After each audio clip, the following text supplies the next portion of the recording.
தந்தை மகன் தூய ஆவியாரின் பெயராலே ஆமென். இயேசு கிறிஸ்துவின் அன்புமிக்க சகோதரிகளும் அனைவருக்கும் கிறிஸ்து இயேசுவின் அன்பு கலந்த வணக்கத்தை தெரிவித்துக் கொள்கின்றேன். நாம் கடந்த 2024 ஆண்டு அது முடிந்து இப்போது 2025 ஆண்டில் காலடி வைத்திருக்கின்றோம்.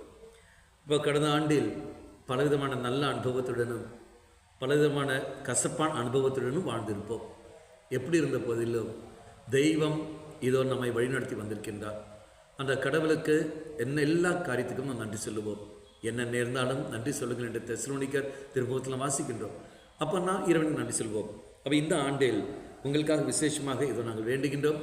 தெய்வம் நிறைவான அருளை ஆசீர்வாதம் தர வேண்டும் என்றாடுகின்றோம்.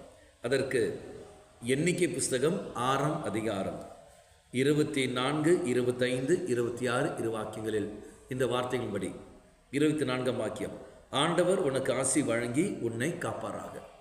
அப்போ முதல் ஆசீர்வாதம் ப்ரொடெக்ஷன், பாதுகாப்பு. எதிலிருந்து நான் பாதுகாக்கப்பட வேண்டும்? பலவிதமான தீமைகளிலிருந்தும் தீய கருத்துக்களிலிருந்தும் தீய சிந்தனைகளிலிருந்து நான் காப்பாற்றப்பட வேண்டும். பல ஆபத்துகளிலிருந்து நான் காப்பாற்றப்பட வேண்டும். பலவிதமான பிரச்சனைகளிலிருந்து நான் காப்பாற்ற வேண்டும். நான் காரணமாகவோ அல்லது மற்றவர்கள் காரணமாகவோ பாதிப்பு வராதபடி நான் பாதுகாக்கப்பட வேண்டும். அப்போ எனக்கு பாதுகாப்பு 3 நிலையில் தேவைப்படுகிறது. உடலாலும் மனதாலும் உள்ளத்தாலும் பாதுகாப்பு வேண்டும். அது மட்டும் இல்லாமல் என் சிந்தனையிலும் பேச்சிலும் செயல்பாட்டிலும் எனக்கு பாதுகாப்பு வேண்டும். காரணம், நான் பலவிதமான வார்த்தைகள் நான் சொல்லுவேன். அந்த வார்த்தையானது மற்றவர்களை அது பாதிப்புக்கு உள்ளாகும். அப்போ பாதிப்புக்கு உள்ளாகாதபடியும் அல்லது மற்றவருடைய வார்த்தைகள் என்னை பாதிக்காதபடியும் எனக்கு பாதுகாப்பு தர வேண்டும். அப்போ இறைசனில் பல ரீதியான பாதுகாப்பு நாம் கொடுக்க வேண்டும். பொருளாதார நெருக்கடியிலிருந்து பாதுகாப்பு எனக்கு தேவைப்படுகிறது. என் வாழ்க்கை நல்ல ஒரு வாழ்க்கையை அமைத்துக் கொள்வதற்கு பாதுகாப்பு தேவைப்படுகிறது. அப்போ என் குடும்பத்தை பாதுகாக்க அப்போ பலவிதமான பாதுகாப்புகள், இது எல்லாமே நான் பாதுகாப்பு. நான் என்னெல்லாம் பலிப்பிட தேடி வருகின்றமோ, ஆண்டவரே எனக்கு இந்த துறையில் எனக்கு பாதுகாப்பு வேண்டும், இந்த நிலையில் எனக்கு பாதுகாப்பு வேண்டும். அப்போ நம்முடைய மனதில் என்னெல்லாம் நாம் வாழ்கின்ற வாழ்க்கை சூழலில் உங்கள் மனதில் எதெல்லாம் நீங்கள் எதிர்பார்க்கிறீர்களோ அதெல்லாம் தெய்வம் உங்களுக்கு பாதுகாப்பு தர வேண்டும் என்று சொல்லிக்கொண்டு விசேஷமாக அதுக்காக நாம் மன்றாடுவோம். 2வது நாம் பார்க்கின்றோம் 25ஆம் வாக்கியம், ஆண்டவர் தன் முகத்தை உன்மேல் ஒளிரச் செய்வாராக. எப்பொழுது தெய்வத்துடைய முகம் நம்மில் ஒளிர முடியும்? நாம் எப்போது தெய்வத்தை பிரதிபலிப்போம்? நமக்கு எல்லாரும் தெரியும் இல்லையா? தொடக்க புஸ்தகம் 33ஆம் அதிகாரம் 10ஆம் வாக்கியம், ஏசாவு யாக்கோபு. ஏசாவு மன்னிப்பு கொடுக்கின்றான். யாக்கோபு சொல்கிற வார்த்தை, இதோ உன்னுடைய முகத்தை காண்பது ஆண்டவருடைய கடவுளின் முகத்தை காண்பது போல் உண்டு. அப்படி என்றால் நான் தெய்வத்துடைய முகத்தை எப்போது நான் பிரதிபலிப்பேன் என்றால் மற்றவர்களை நான் மன்னிக்கின்ற பொழுது. அப்போ என் மனதில் இருக்கின்ற வெறுப்புகள், வைராக்கியங்கள், பிடிவாத குணங்கள், கோப உணர்வுகள் அதெல்லாம் எடுத்து விட்டு கொண்டு நான் மாற வேண்டும். அப்போ தான் தெய்வத்துடைய முகத்தை எனக்கு பிரதிபலிக்க முடியும். அப்போ ஆண்டவரை அந்த முகம் பிரதிபலிக்க வேண்டும். மன்னிக்கக்கூடிய சக்தி இந்த ஆண்டு எனக்கு தாரும் ஆண்டவரை. ஒருவேளை கடந்த ஆண்டுகளில் நான் மன்னிக்காமல் இருந்திருக்கலாம், அதனால் பல காயங்கள் ஏற்பட்டிருக்கலாம், பலரும் என்னை காயப்படுத்திக்கலாம். எப்படி இருந்த போதிலும் இதோ இந்த ஆண்டில் காலடி வைத்திருக்கின்றேன். இந்த புதிய ஆண்டில் எல்லோரையும் மன்னித்து நான் வாழ வேண்டும்.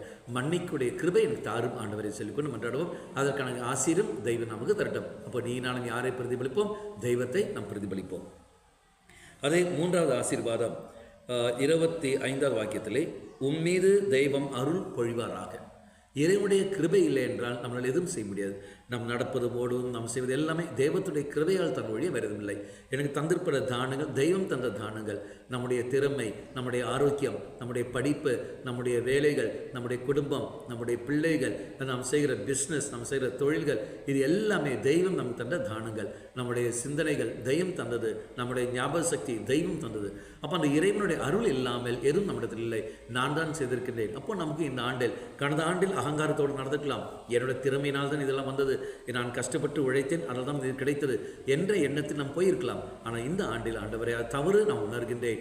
நீ எனக்கு தரவில்லை என்றால் ஏது ஆண்டவரே எனக்கு உழைப்பு, நீ எனக்கு தரவில்லை என்றால் ஏது ஆண்டவரே எனக்கு வருமானம், நீ எனக்கு தரவில்லை என்றால் ஏது ஆண்டவரே இதெல்லாம். அப்போ இறை சன்னதியில் நம்மை முழுமையாக விட்டு கொடுத்து கொண்டு இதெல்லாமே நீ எனக்கு தந்த கிருபை தான், உன்னுடைய கிருபையெல்லாம் உன்னுடைய கிருபையில் தான் இது நடக்கிறது என்று உணர்ந்து இறைவனுக்கு நன்றி சொல்லி நாம் ஜெயிப்போம். அப்போ இந்த ஆண்டும் தெய்வம் உங்களுக்கு அந்த கிருபையை தந்து அந்த வழி நடத்தும்படி நாம் விசேஷம் வேண்டுவோம்.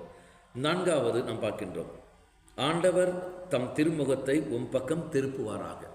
எப்போது அப்படின்ற அர்த்தம் என்ன? நம்முடைய மன்றாட்டுக்கள் கேட்கப்படுகின்றன.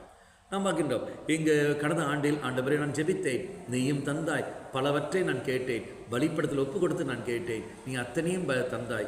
இதோ இன்னும் இந்த ஆண்டு நான் கேட்கின்றேன், எனக்கு என் குடும்பத்துக்கு தேவைப்படுகிறது, என் பிள்ளைகளுக்கு திருமணம் நடக்க வேண்டும், இதோ என் பிள்ளை குழந்தை பிறக்க வேண்டும், எங்களுக்கு வேலை கிடைக்க வேண்டும், எங்கள் வருமானத்துக்கு பெருக வேண்டும், இதோ அதன் வழியாக நம்ம மற்ற மக்களுக்கு நன்மை செய்ய வேண்டும், பிற நன்மை மையப்படுத்தி நாங்கள் வாழ வேண்டும், உங்களுடைய பணியை நாங்கள் செய்ய வேண்டும், சாட்சியான ஒரு வாழ்க்கை நாங்கள் வாழ வேண்டும், இதோ எங்களுக்கு நோய்கள் நீங்க வேண்டும், தடைகள் நீங்க வேண்டும், பல பிரச்சனைகளோடு நாங்கள் வருகின்றோம், அதெல்லாம் நாம் விடுதலை பெற வேண்டும். அப்போ என்னெல்லாம் ஏக்கத்தோடு என்னெல்லாம் தாகத்தோடு வருகின்றோமோ, நம்மளை என்னெல்லாம் மன்றாட்டுகள் நம்ம ஒப்புக் கொடுக்கின்றோமோ அதெல்லாம் தெய்வம் நமக்கு அதெல்லாம் விடுதலை தர வேண்டும் என்று விசேஷம் கொடுக்கிறார். நம்முடைய அர்ப்பணிக்கின்ற ஓரோ மன்றாட்டுகளிலும் அர்ப்பணிக்கின்ற ஓரோ தேவைகளிலும் தெய்வம் ஏற்றுக்கொண்டு அது உங்களுக்கு நிறைவான அருளை மாசம் தர வேண்டும் என்று விசேஷம் மன்றாடுவோம். ஐந்தாவது கடைசியாக, உனக்கு அமைதி அருள்வாராக. அப்போ தெய்வம் தான் எனக்கு அமைதி தருவார். அமைதியின் தெய்வம் வேறு வேற இல்லை, இயேசு கிறிஸ்து மட்டுமே தான். நமக்கு எல்லாருக்கும் தெரியும், யோவான் நற்செய்தி 14ஆம் அதிகாரம் 24ஆம் வாக்கியம் 27ஆம் வாக்கியம், நான் தருகிற அமைதி உலகம் தருகிற அமைதி அல்ல. அப்போ இயேசுடைய அமைதி என்பது வார்த்தை. அந்த இறை வார்த்தை நான் படிக்கிற சமயத்தில், இயேசுவை நான் பெற்றுக்கொள்கிற சமயத்தில், இதை தெய்வம் என் உள்ளில் வருகின்றார். என்னுடைய அஸ்வஸ்தை எல்லாம் அவர் எடுத்து மாற்றிக்கொண்டு எனக்கு பூர்ண விடுதலை அவர் தருகிறார். அப்போ கடந்த ஆண்டுகளில் நான் பல குழப்பத்தோடும் பலவிதமான பயத்தோடு நான் இருந்துகின்றால், இந்த ஆண்டு எப்போ நான் இயேசுவை ஏற்றுக்கொள்கின்றோ அந்த நொடியிலே இயேசு எனக்கு விடுதலை தருவார். அப்போ அந்த நம்பிக்கையை கொண்டு நாம் அப்போ இந்த 5 ஆசீர்வாதங்கள், 1 பாதுகாப்பு, 2வது தெய்வத்தினுடைய முகத்தை உங்கள் மேல் ஒளிரச் செய்வது, 3வது தெய்வத்துடைய கிருபை, 4வது அவர் உங்களோட மன்றாட்டை கேட்பது, 5வது அவர் உங்களுக்கு அமைதி தருவது. இந்த 5 ஆசீர்வாதமும் இந்த ஆண்டிலும் இனி வரப்போகிற நாட்களிலும் தெய்வம் தந்து உங்களை நேரடியாக ஆசீர்வாதம் மன்றாடுவோம். கண்களை மூடிக்கொள்ளுங்கள். நல்லவனாய தெய்வமே, கடந்த ஆண்டுகளில் பலவிதமான அனுபவத்தோடு நான் கடந்து போன எங்களை இதோ உன்னுடைய கிருபையினால் மீண்டும் ஒரு வாய்ப்பினை நீ தந்திருக்கின்றேன். நேற்று தினத்தவர்கள், நேற்று வரைக்கும் இருந்தவர்களே, இந்த நொடி வரைக்கும் இருந்தவர்கள், எங்களோடு இருந்தவர்கள் இப்போது எங்களிடத்தில் இல்லை. நாளை எங்களுடன் பயணம் செய்ய போகிறவர்கள் எங்களோடு இருப்பார்கள் என்று எனக்கு தெரியவில்லை. ஏன் நானும் இருப்பனும் எனக்கு தெரியவில்லை.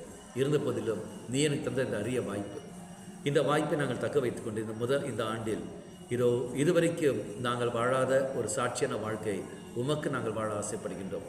இதுவரைக்கும் உண்மை நாங்கள் பிரதிபடுத்தவில்லை என்றால் எங்களுடைய வார்த்தை வழியாக, செயல்கள் வழியாக நாங்கள் உண்மை பிரதிபலித்த ஆசைப்படுகின்றோம். தரப்பட்ட அழைக்கின்ற அந்த வாழ்க்கை, எங்களுக்கு எந்த அழைப்பு நாங்கள் பெற்றிருக்கணுமோ, துறவர வாழ்க்கையாக இருக்கட்டும், இல்லற வாழ்க்கையாக இருக்கட்டும், எந்த வாழ்க்கையாக இருந்தாலும் சரி, தரப்பட்ட அந்த அழைப்பில் இருந்து கொண்டு உண்மை நாங்கள் மையப்படுத்தி, உண்மை நாங்கள் சாட்சிப்படுத்தி வாழக்கூடிய வரத்தை எங்களுக்கு தந்துள்ளோம். அம்மா மாதாவே, தெய்வ மாதாவே, எங்கள் மாதாவே, என் அன்னையே, விசேஷமாக எங்களுக்காக பரிந்து பேசும். ஆமேன். தந்தை, மகன், தூய ஆவியாரின் பெயராலே ஆமென். God bless you.